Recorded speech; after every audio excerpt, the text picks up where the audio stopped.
மதுரை மாவட்டம் மேலூர் சட்டமன்ற தொகுதியில் காங்கிரஸ் கட்சி சார்பாக போட்டியிட்டு வெற்றி பெற்றிருக்கிறார் முன்னாள் நாடாளுமன்ற உறுப்பினர் விஸ்வநாதன். அவர் நம்மோடு இணைந்திருக்கிறார். அவருடன் பல்வேறு கேள்விகளை கேட்கலாம். சார் வணக்கம் சார்.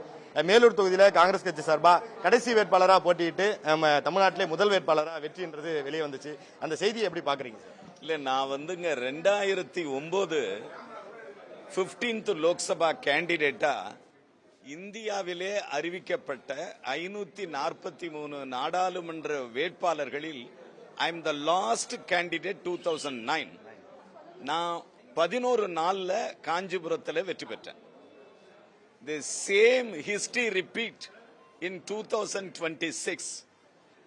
11 நாள் தான் எனக்கு டைம். மேலூர்ல நான் அறிவிக்கப்பட்டேன். இந்த 11 நாள்ல அந்த சட்டமன்றத்தில் வேட்பாளராக நின்று ஜெயிச்சு வந்திருக்கேன். உங்களுடைய வாழ்த்துக்கள், நன்றி.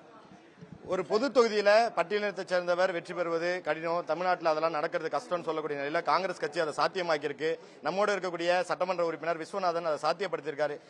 அதாவது அதிமுகவுடைய கோட்டை என்று சொல்லக்கூடிய மேலூரை அந்த தொகுதியில இப்ப காங்கிரஸ் 20 ஆண்டுகளுக்கு பிறகாக காங்கிரஸ் கட்சி அந்த இடத்துல கால் பதிச்சிருக்காங்க. அது குறித்து நம்மோட ஐநர் இருக்காரு. அதை பற்றி பேசலாம். தேங்க்யூ.